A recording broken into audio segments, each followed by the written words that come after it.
What's going on, guys?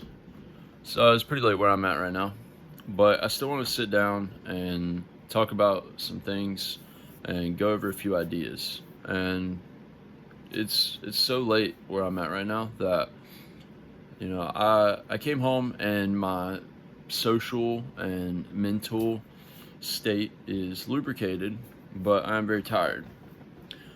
And that could have been a very good excuse for me to just come home and go to bed. I planned on coming home and going to bed, but instead, I just said I'm going to sit down, we're going to talk for a little while, and we're going to work through a few different things. And I actually went ahead and got some bullet points that I have here on my computer, and we're going to talk about what it means to be a good leader. Because I think it's a very crucial topic that if if you want to be in of any use in any situation, in any endeavor in life, if you want to be of use in any endeavor in life, you need to know how to first and foremost lead yourself and master your inner world. That way you can then master the outer world. And I think the first step in doing that would be for us to work through what makes a good leader and how that affects the trajectory of our lives, and the lives of others. Because I think that you know, I was talking with someone today, and they got a thought out of me, which is what I was talking about wanting to talk with other people. That I think through practicing excellence in my own life and being inspired by excellence, that I'll be able to inspire excellence in others. And through that process, that it will bring out the absolute best in all aspects of our lives. That if, whenever I'm surrounded by people that also are pursuing excellence, that it inspires me to be more excellent. And in that, it's like a closed loop almost. Or, yeah, it would be a closed loop. Is you're inspiring me to be excellent, and then that pushes me, and hopefully I'm inspiring you to be more excellent, which we just continue to bounce off of each other, and it really is an energy transfer. I think that's really cool. I think it's a really cool thing. So I wanted to go through and talk about this idea. It starts out with the mastery of self. We have the models of emotional stability. We have the focus on virtue over outcome, and practicing radical accountability. Radical accountability is something I've talked about a lot, basically, on this channel so far, and focusing on the virtue, but also mastering the self, right? Which is emotional stability. What I have here, it reads, a leader remains calm in the storm.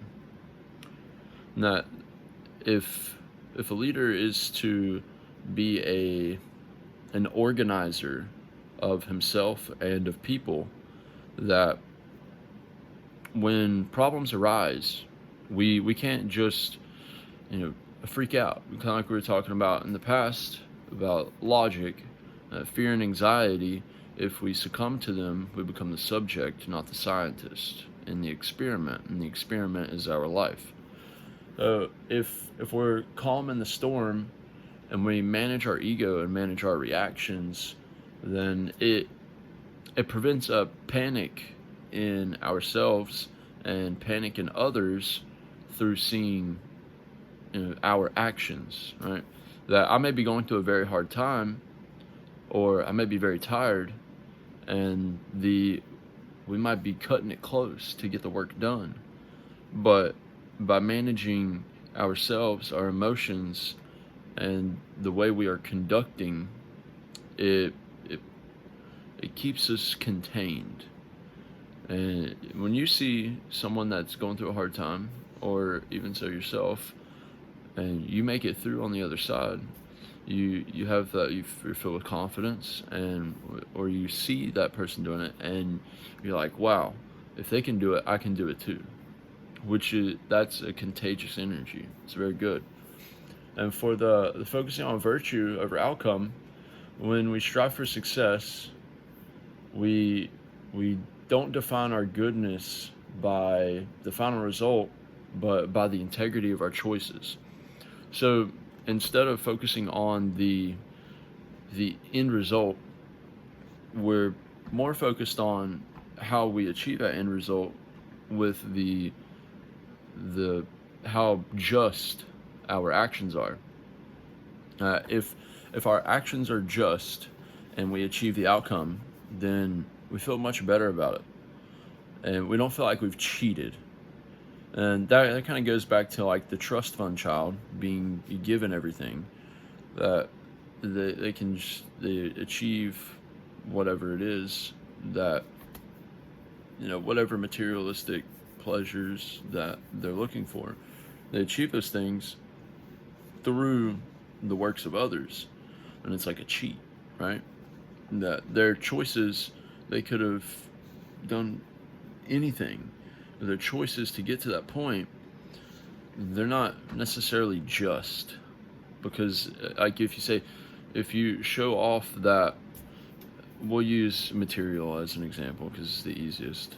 If you show off that new house or that new car, but the reasons why you have that is just because it was essentially given to you, it's very hard for you to take pride in or be proud of what you have built. And it's also very hard for others to feel happy for you because they know that you didn't do the work to get to that point. So it completely takes away from the goodness of the result. So, the goodness being, and that's not really, that actually doesn't touch on integrity at all, now that I think about it. If we're taking advantage of people and systems to achieve the result, and we're focusing on virtue over the outcome, then we're promoting a better environment overall. Which, if we're promoting a better environment to work within, then it becomes much more cohesive, because you have trust in the systems, you have trust in the people. Where if you know that I have cheated, then you're not going to trust anything that I do or say, because you say, well, he's a cheat. How can we be so sure of him, his word, and his actions? How did he get to this point? It's not about the final result. It's about building the trust in the system and in yourself, and others building trust in you as a leader to be able to get them to be able to help guide them and get them and you as a team overall to the point that you would like to be. So if your team doesn't trust you because your actions are not just and your integrity wanes and there is no goodness in the action, then you're not going to have a solid team. In the same way that you're not going to trust yourself, because you know that you didn't achieve the result through the work. You did a cheat. You can't cheat. And you can't maintain a cheat. It's like maintaining a lie, living a lie. It's not possible. Somewhere it's going to fall apart. And we'll have practicing radical accountability. It's taking full responsibility for failures and sharing the credit for successes, viewing power as a duty rather than a privilege. Viewing power as a duty is,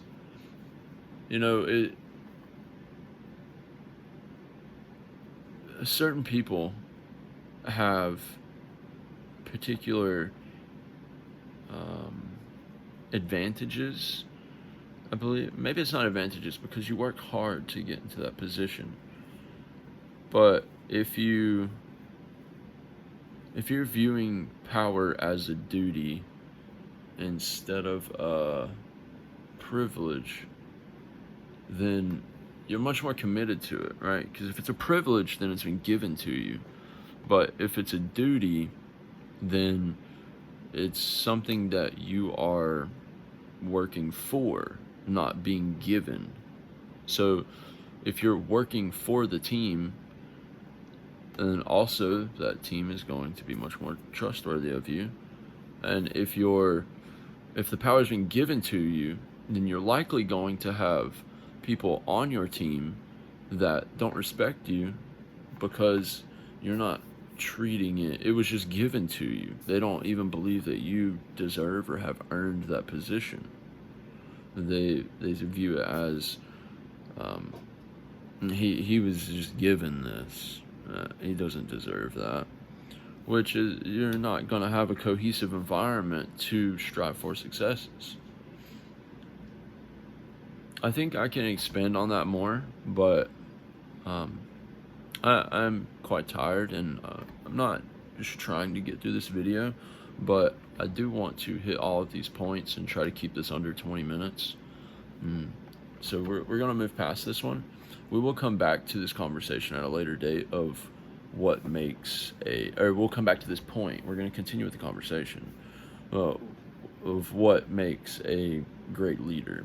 I thought that tonight, it's 2 a.m., my social side, I feel like I'm lubricated and that I should sit down and do the work because maybe it's my duty. I can't, there's no excuses, only results. So I have to do the things that I've promised that I would do, no matter how tired I am. And the next we're looking at is identifying the golden mean. And the golden mean being finding the balance between the extremes. You're not too reckless or cowardly, but courageous. That you can't take too much risk or too little risk. It has to be a calculated, balanced thing. Well, I think with the first thing that we talked about, when those are established, that your team and yourself, you're going to trust the risk that you're taking because of the way you're leading. So if you're trusting that the balance is set correctly and you're not taking on too much risk that could collapse the whole, like the whole team or the whole business or your whole life, then you're going to be much more confident in that. But it also, you're not being reckless. You're still pushing the envelope, but not to a point to where you completely ruin your life or ruin others' lives or ruin a whole ecosystem. Because if you ruin the ecosystem, like the team, the environment, if you ruin that ecosystem, then that recklessness was not considered. You took on too much risk, and there's nothing. So you have to find that the mean where you have risk and like courage, where you're not afraid of the risk and you're still pushing the envelope even though something could happen, but you're not taking on too much risk. It's like risk exposure, you know.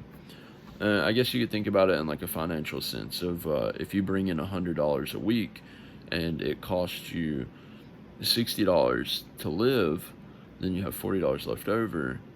So if you can't risk $50 trying to make more money. You can only risk realistically, the extra $40 that you have left over. But that would be too much risk, because if something happens that's not accounted for, then you can't cover whatever it is. So maybe you do 10 or 15% to try to push that envelope, where instead of putting in the whole, you just push it a little bit further than zero. And maybe I'm wrong about that, but I believe that gets the idea across pretty clearly. We promote a flourishing. We're not demanding labor, but we're creating an environment where the people and ourselves can develop into um, their best version of themselves. That way, it's not just the team growing; it's the whole ecosystem. And whenever you're growing the whole ecosystem, that then everyone is benefiting. And just like if you're only focused on one endeavor, like um, we'll just say um, going to the gym. That's the only thing that you're focused on. And you're gonna burn yourself out, and you're gonna take on an injury. But if you focus on the gym, dieting, time management, and rest, then those four work as a team to be able to create a better environment for your health and your physique to grow, right? And in the same way, let's say you're running a team and you have your logistics person, you have your manufacturing people, you have your marketing team, and then you have your we'll just use those three. Then if you're promoting the environment for these different people to work at their best efficiency and be on top of at the cutting edge of their capabilities, then like each person actually ends up growing because the other is developing into their best. So the whole ends up growing instead of just focusing on the manufacturing team. Because if the manufacturing team is the main focus and the logistics and the marketing team or the sales team aren't also trying to be in their best selves, then you have all of this manufacture work, but you can't get rid of it because you have no one to sell to, and you can't move that supply from one point to the next. So, and it actually reads, they treat the organization as an ecosystem where everyone has the potential to be their best self. So, and that's exactly what I said just a moment ago. So, I, you know, I think I communicated that clearly. And then we lead by habit. That a good leader doesn't just give a speech, but they demonstrate that the excellence through themselves and through daily consistent actions, which is kind of what this video is exactly. That you're not just talking about it, but you're being about it. You're taking the steps with your team or with yourself to actually do the work instead of just telling people to do the work. And consider a job where your boss was actually working with you, and you see that they too put in the time and effort to grow the company or grow the team that you're working within. Then it's a much better environment because the boss is actually getting down and dirty too. It's not just him telling you what to do, but him also doing it with you. That is a much better work environment because you're intimately connected with the environment that you're leading. And in the same way, if I talk about all of this stuff, but then I don't actually do any of it, then you there's no reason to take anything that I would say serious if I don't actually do any of it. In the same way, a piece of advice I heard more recently was don't take advice in any given aspect from people that don't have the things that you want. If those people don't have the things that you want, then how in the hell are you supposed to be able to actually believe what they're saying and take serious the information that they're giving you? You can't, because they don't practice the habits that they're preaching. It's the old saying of practice what you preach. And if you don't practice what you preach, then you're not going to have trust in yourself. People aren't going to have trust in you. Your team isn't going to have trust in you. And you just literally won't be looked at as a leader because they think you're just a mouthpiece telling them what to do. They're not going to do the work. They're not going to be like, and that's no one's going to be like, yeah, awesome. No one's going to help you or join you in that path. And even so, you're not even going to help yourself because you're not practicing what you preach. You're literally not helping yourself because you're not practicing what you preach. It's the only way it works, right? So with the next one, and I wanted to use, I thought about this, I didn't say it yet. Think about like the marriage counselor or the dating coach that is giving you all this advice, yet they have no results in their own life of a healthy marriage or a good dating life. You can't take advice from them because they don't even practice their own advice and have the result that they're talking about achieving. Right? It's just not possible. And I think that's why the magnitude that I talked about the other day, how I say I am already living my dream, but I'm not at the magnitude that you may expect me to be at. But I'm stepping into that and evoking the future self. I'm doing the things that I want to do, but they haven't grown to such a point where it's like, wow, that's impressive. But I am doing the things that I'm talking about. And that's the difference, right? I'm talking about taking action, showing up, and putting in the work. I'm talking about the motivations behind that. I'm talking about being a leader. And I am putting in the work and doing these things. I think it just makes sense. But if you don't think it does, then leave a comment. Leave a comment, please. I want to hear what you have to say about it. If it doesn't make sense.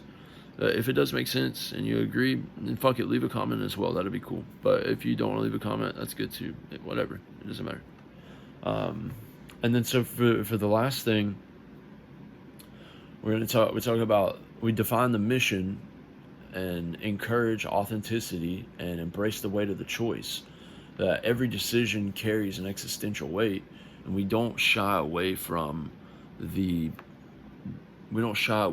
potential. Like your team may not be happy with you, and this is what I was talking about, the period of lack, right? You may not be happy with yourself because you're not enjoying the process, but by showing up and doing the work, you're participating in the part that I was talking about earlier. But the loneliness and the team may not be happy with you. You may not be happy with yourself, but you have to make that call. Like how I had to sit down and record this video tonight. I knew I had to record this video because that's part of the work that I'm talking about. You can't really see it. It's 2 a.m. I should be in bed, but I need to show up and do the work. This is the part that's going to set me apart from the crowd.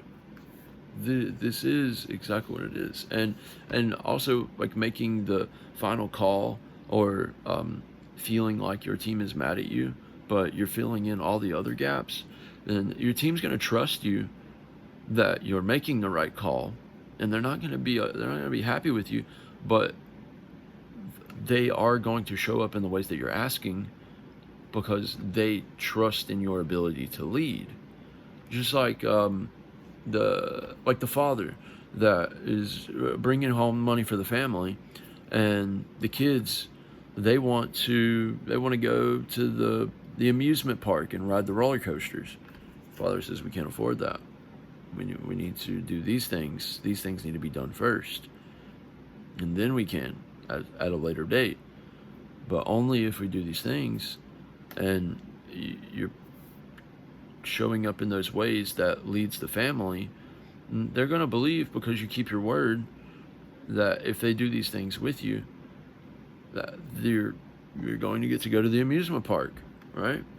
But if you never keep your word and you're not willing to stand out and embrace that loneliness of making that call that maybe people don't agree with, but it's for the better because you're doing all the other things that we've talked about, then those people are going to trust you. And they're going to know that, okay, what he says is going to happen. Though I may not be happy now, I trust this man to lead, We will end up where he says that we're ending up because of everything else that we've talked about, the action, right? You embrace the weight of that loneliness and potentially upsetting people because you know what is good and what is just. And that is like one of the hard things of being a leader, is that you're going to have to make those calls. So encouraging the authenticity, we're not demanding blind obedience. Instead, encouraging the individuals to take ownerships of their roles as part of the whole, to be able to create that ecosystem. If they want to be a part of that ecosystem, they will be a part of it. And if everything else is being taken care of the way it should be, then they will want to be a part of that, just as you will want to show up and do the work, because you're actually embracing every part of what it means to lead a good life, to lead your people and be the person that is, at the helm. Sometimes you got to raise the sails, sometimes you got to lower the sails. Sometimes you don't want to climb up there and actually raise the sail or lower the sail, but it has to be done. So if we're taking ownership of the roles and encouraging authentic behavior rather than just bad faith compliance, bad faith compliance, you're going to get a bad result. That the people you're going to get a job that's done at 10% of the way it could be done, versus getting a job done to its highest degree because of the good faith or bad faith compliance. And there's people trusting you, and they know that the outcomes are going to be what you say they are because they trust your leadership, and you're going to get good faith compliance because of the trust. But if people don't trust you, you're going to get bad faith compliance. That they may do the thing, but it's not going to be to the level that you need it to be done at. That way you can achieve the result that you're looking for. You're going to get a piss poor result because of that bad faith compliance. And in all of that, we have the mission that is defined for us. It reads, providing a clear framework of meaning that helps the group understand why they struggle and why the work matters in the grand scheme of things. If we can clearly convey the idea of why we have to do the hard thing and why we must struggle for this little bit of time, for the amusement park thing, we have to struggle for a little bit, that way we can afford it. Or we have to put in the hard work for the next 6 weeks, that way we can make rent for the warehouse, or that way we can buy the warehouse, right? And when we have this clearly defined mission, goal, and framework for what we're doing, and you're also doing all of the other stuff, that's what makes for a good leader. Is you have the trust of your people. They believe in you, they have faith, and they know that you are also doing these things with them, and that you have a clear end goal, that you are pushing yourself and everyone to that point, that you're going to be much more successful because you're actually working towards an end goal that's been clearly communicated with the people that you're working with. If your goal is to be able to provide a happy, healthy, and freedom-inspired life for yourself and the people around you, then if those people are a part of your team, then they're going to help you do the work to get to that point of whatever it is, right? And if you're meeting all of those outcome promises and doing as I talked about in the first parts of the video, then there's going to be good faith compliance, because everyone knows what they're there for. And it's not there just to get a paycheck. You're working towards an end goal that has been defined for you and everyone else around you. So in the end, you end up with integrity, vision, empathy, and humility. The integrity is doing the right thing even when no one's watching. The vision is seeing the future that others can't see yet. That you have that vision and you're pushing towards it, even though other people may not see the future exactly the way that you see it. Having that vision is what matters, because you're pushing yourself and everyone else to that point that where you can prospering together. The empathy to understand the human condition, and motivate people without manipulating them. This is where the integrity comes in as well. If you're manipulating people, that's bad faith. That's a bad faith leader. You don't want to be that. You need to have the empathy for yourself and your fellow team, your fellow humans, to to motivate them to the point to where they don't feel, and because you're not manipulating them, you're motivating them because you have a clearly defined end goal. You're showing up and doing the work together. They see it through your habits. They see it through the ways that you show up for them and the ways that you are pushing them to be the best version of themselves, and they're happy to join you on that mission. And then recognizing that you are a part, as the leader, you're a part of the whole. You're not above it, right? As a leader, you are, you are the lens that is focusing the energy into a single point. That way you can achieve this very precise action.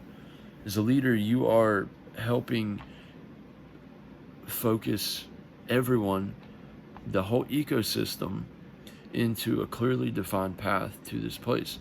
And it's kind of like taking the magnifying glass with the sun and burning, the ants or the wood. You are the lens to take all of that energy and focus everyone and their efforts, their motivations into that point. And when a team has that they can truly trust in and rely upon, and in a way submit themselves to that leader, then there's nothing more that when you have that, like, that is the best thing for the team. There's nothing that could be better than that for the team, because now you have this ecosystem that isn't just a bunch of random noise. It's like a song, and there's harmony. But when it's just a bunch of random noise, nobody knows what they're doing, and you end up not achieving anything.